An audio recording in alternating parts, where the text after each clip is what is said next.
रागी, मैं आपको डिबेट में लाना चाह रही हूं। आप तो प्रोफेसर हैं। एक बच्चा, एक अभ्यर्थी कितनी परीक्षा, कितनी पढ़ाई करता है किसी भी एग्जाम के लिए, ये भी हम सब जानते हैं। सालों की मेहनत होती है, उस मेहनत पर पानी फिर जाता है एक पेपर लीक से। उससे कई लोग लाभार्थी बन जाते हैं, कई लोग पैसे बनाते हैं और उनको लाभ होता है, लेकिन बच्चे का कितना नुकसान होता है? बोलिए, हम लाइन छोड़ के चला जाता है। बंगाल के लिए अगर आप सवाल करेंगे तो बोलिए। संजय जी, मैं आ रही हूँ आपके पास, इतना नाराज होने की जरूरत नहीं है। एक एक करके सबके पास आऊंगी ना। प्रोफेसर रागी, आप बताइए, ये लगता है इससे बड़ा कोई गुनाह हो नहीं सकता। यदि पेपर लीक हो जाता है तो आप सही कर रही हैं, 3-3, 4-4 साल से बच्चे मेहनत कर रहे होते हैं, 12-12 घंटे, 14-14 घंटे। हम अपने घर में भी बच्चों को देखते हैं परीक्षा के अभ्यर्थी के रूप में वो तैयारी करते हुए, और निराशा उनको तब लगती है हाथ जब उनको पता लगता है कि पेपर लीक हुआ है या कदाचार हुआ है या गलत चीज़ें हुई है, सेंटर खरीदे जाते हैं, ये सब चीज़ें होती हैं। तो उन बच्चों को दिल पर गहरा आघात होता है। वो समझते हैं कि हम जाएं तो जाएं कहाँ। और यह राजनीतिक आप जो कहते हैं आरोप प्रत्यारोप से बाहर ये चीज़ें आनी चाहिए। ये ठीक है कि आज उत्तर प्रदेश में ऐसी घटना घटी, लेकिन सरकार ने तुरंत एक्शन लिया।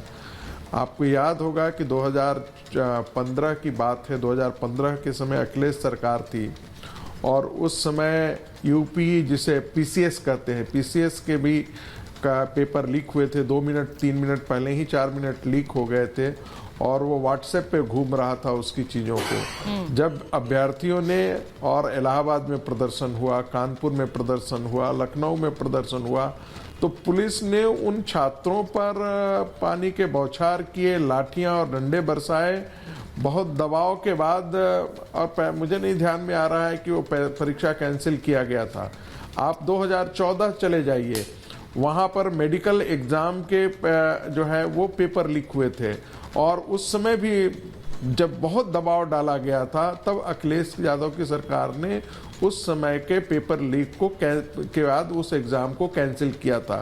तो ये ऐसा नहीं है, बिहार में भी ये घटना हुई है, नीतीश सरकार के अंदर भी घटना हुई है, जयपुर में भी घटनाएं हुई हैं। ये एक राष्ट्रीय बीमारी के तौर पर चारों ओर फैल रहा है, और मुझे लगता है कि ये सभी सरकारों को इसमें राजनीतिक मत लाइए। भाटी जी, मैं ये कह रहा हूँ कि इस सरकार का हो या उस सरकार का हो, कम से कम ये रुकना चाहिए। नहीं, मैं कह रही हूँ भाटी जी ने तो ये बताया है कि विपक्ष की ताकत कितनी है। विकसित भारत नहीं कर, भाटी जी ने तो ये बता दिया कि विपक्ष की ताकत कितनी है कि योगी आदित्यनाथ को झुकना पड़ा और परीक्षा फिर से करानी पड़ी है।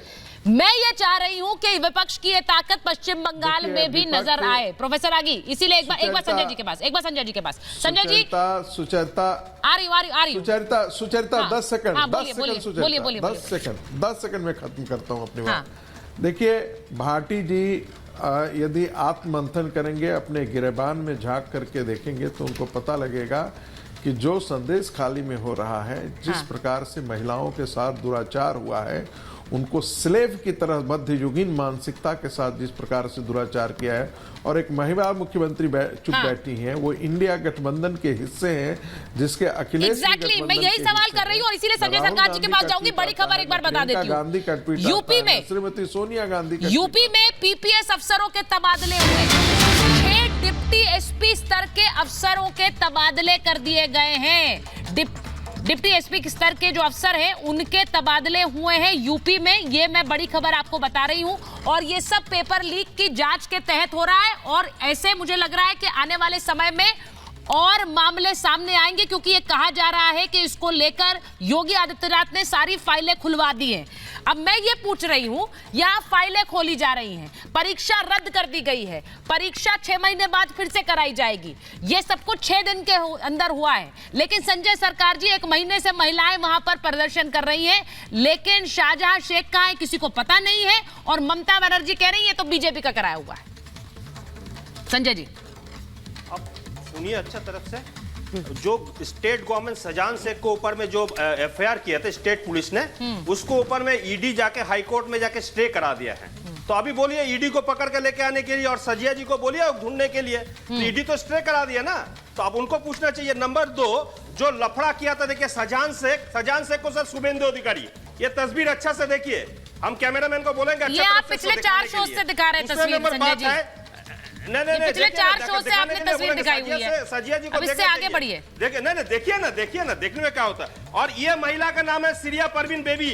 इसी ने जाकर वहां पर लफड़ा किया था। सीरिया परवीन बीबी जो थे, नहीं, तो आप कहना क्या चाह रहे, सारी महिलाएं झूठ बोल रही हैं? ये वहाँ का मेरा मतलब वही है संजय जी। सचिव है वहाँ का, संजय जी, महिलाओं की तस्वीरें मैं चला रही हूँ, जो है ये महिला वो सड़कों पर है, पिछले कई दिनों से सड़कों पर है महिलाएं।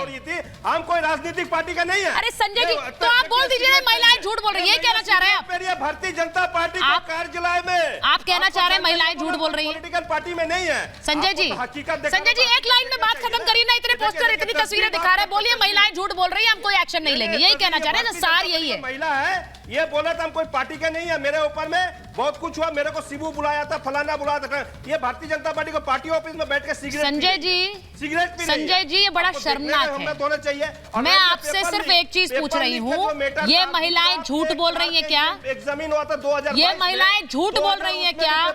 मोनोलॉग नहीं चलेगा सर, जवाब देना है तो जवाब दीजिए, भाषण नहीं है यहाँ। आप क्यों जवाब दीजिए ना? अच्छा लगता है, हकीकत बात आप सुनने नहीं, हकीकत तो ये भी है कि ये महिलाएं प्रदर्शन कर रही हैं। आप एक लाइन में बोल दीजिए झूठ बोल रही हैं, बात ही खत्म है। यही बात आप यही निचोड़ देना चाह रहे हैं ना? नहीं चाहिए, यही निचोड़ देना चाह रहे हैं। पार्टी का प्रवक्ता नहीं होना चाहिए। नहीं, आप यही निचोड़ देना चाह रहे हैं ना? आपको क्या बोल रहा है मैं? नहीं, पार्टी के प्रवक्ता तो आप भी नहीं है संजय जी। सुनिए मेरी बात, पार्टी का साजिश पर उन महिलाओं का तो कोई प्रवक्ता बनेगा जिन महिलाओं की सुध उनकी सरकार नहीं ले रही है, उनकी मुख्यमंत्री नहीं ले रही, उनकी प्रवक्ता कौन बनेगा? आपको नहीं लगता कि उनका प्रवक्ता बनने की जरूरत है इस वक्त? जो झूठ है, हम कम से कम यही कह दे कि जांच करेंगे। आप तो ये भी नहीं कह रहे। झूठ है, झूठ। आप तो ये तक नहीं कहते कि जांच करेंगे। छोड़ दीजिए बाकी चीजें। सबसे बड़े बात है संदेशखाली में 4 से 5 बूथ जो है वहां पर लफड़ा हो रहा है। एक बार नहीं बोलते, कंट्रोल हो चुके हैं। एक बार नहीं बोलते। जनता पार्टी का साजिश में शामिल है। मैं भाटी जी के पास जा रही हूँ। साजिश सवाल सुनकर भी जवाब देना एक कला होती है संजय जी, सिर्फ बोलते रहना कला नहीं है, नहीं है, उससे पॉइंट तक नहीं जाता है। ममता जी बोलना चाहे, ममता जी बोलिए जल्दी से। मुझे संजय जी को एक छोटा सा काउंटर देना है। संजय सरकार जी ने नेशनल टेलीविजन पर अभी बहुत बड़ा झूठ बोला है। संजय जी सुनिए, कोलकाता हाई कोर्ट के मुख्य न्यायाधीश साहब ने बोला है कि क्यों अभी तक शेख शाहजहां गिरफ्तार नहीं हुआ है, उसको गिरफ्तार क्यों नहीं किया है? बोलिए अगर मैं झूठ बोल रही हूँ। आप कोर्ट के नाम पर इतना बड़ा झूठ बोल रहे हैं। मुख्य न्यायाधीश बोल चुके हैं कि क्यों गिरफ्तार नहीं हुआ है, क्यों ममता बनर्जी ने अभी तक उनको गिरफ्तार नहीं किया है। और आपके मुंह से ये पेपर लीक की बात अच्छी नहीं लगती है, जहाँ पे आप नौजवानों की हत्या करते हैं, युवतियों का, महिलाओं का रेप करवाते हैं। और यूपी की बात आप नहीं करा, अच्छा है। यूपी में योगी आदित्यनाथ जी की सरकार है, वहाँ की सीएम का नाम ममता बनर्जी नहीं है। वहाँ पर जो दोषी है पेपर लीक के, उनको सजा भी मिलेगी और मोराना में जो घटना घटा था, एक महिला को जिस तरह से बलात्कार किया गया है, 34 साल की गर्भवती महिला को, और बात मत कीजिए, एक गर्भवती महिला को, एक गर्भवती महिला। अच्छा, एक सेकंड आपको अंधे हो चुके हैं, अब बड़े अंधे जितना कुछ आप हो चुके हैं, और आपको अंदर में ममता बोल के कोई चीज है ही नहीं है। देखिए, अपनी बात सिद्ध करने के लिए संजय जी, कोई चीज है ही नहीं है। संजय जी, मैं भाटी जी को स्क्रीन पर लीजिए।